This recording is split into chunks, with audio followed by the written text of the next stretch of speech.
Hilton is one of the biggest and most recognizable hotel groups in the world.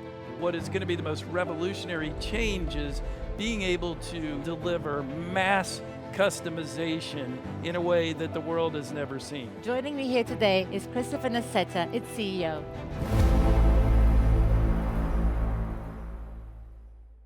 Hello, Christopher. Great to be in Riyadh. Thank you very much. Since you've joined Hilton almost 2 decades ago, how has Hilton changed and how has the tourism industry changed in general? Wow, that's a tough question. The Hilton's changed a lot, and so has the industry. So I got here, it's hard to believe, almost 20 years ago. And while Hilton was a storied company and very iconic in the industry, and to a degree, really invented the hotel business as you know it in a modern context, we had spent a number of decades on a path that wasn't probably the best path and had lost our way a little bit.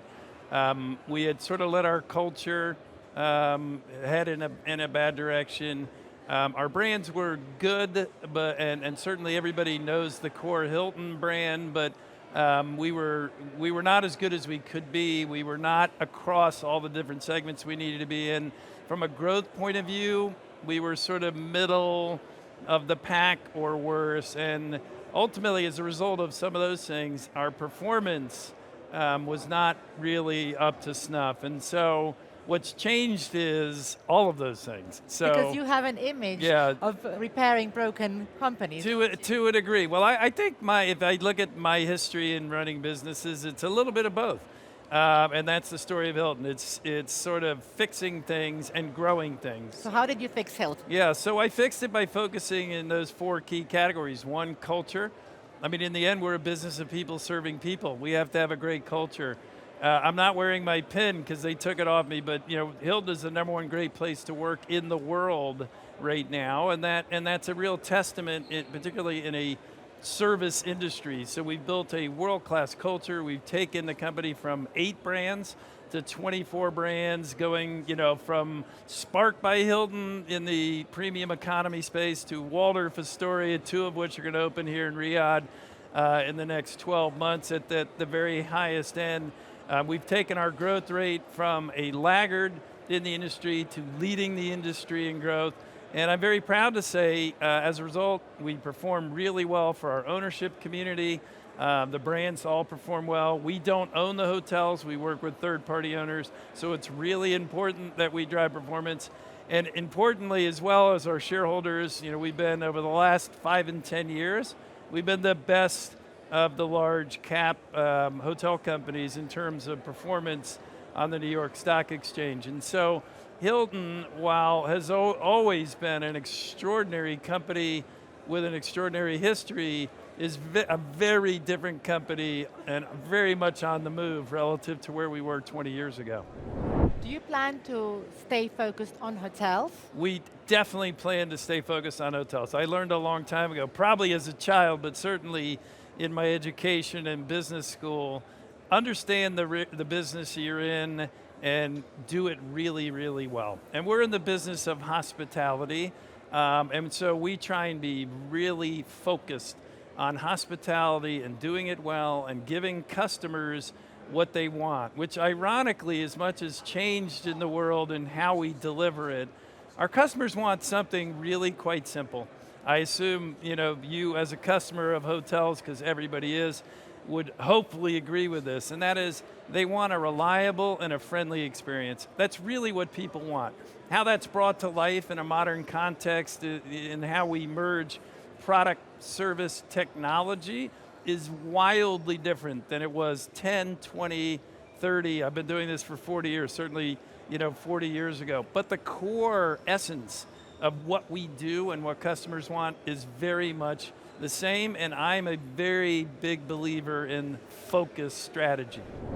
A big topic today when you were talking on stage with your counterparts from different parts of the world and different companies was over tourism. Yes. What have you all concluded? My conclusion is, and I'm currently the chair of U.S. Travel Association. I was a longtime chair of the World Travel and Tourism Council, and this is a big issue for all of our industry organizations.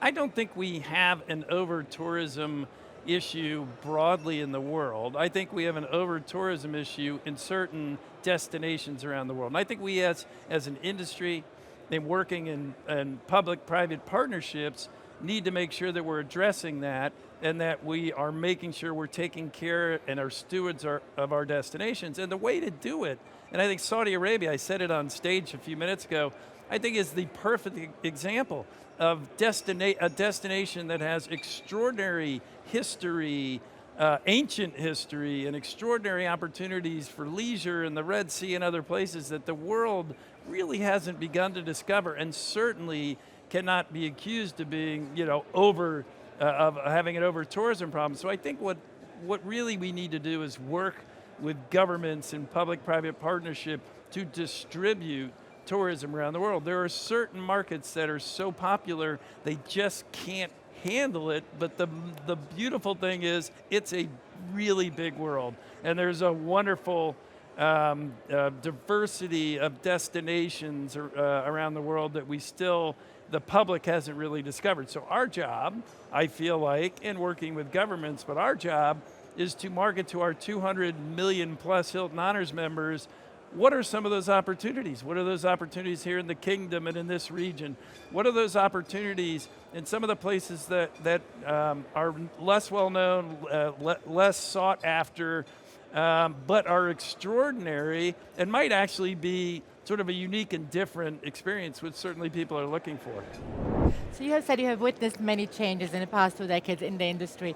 What are the biggest changes you're expecting in the years to come?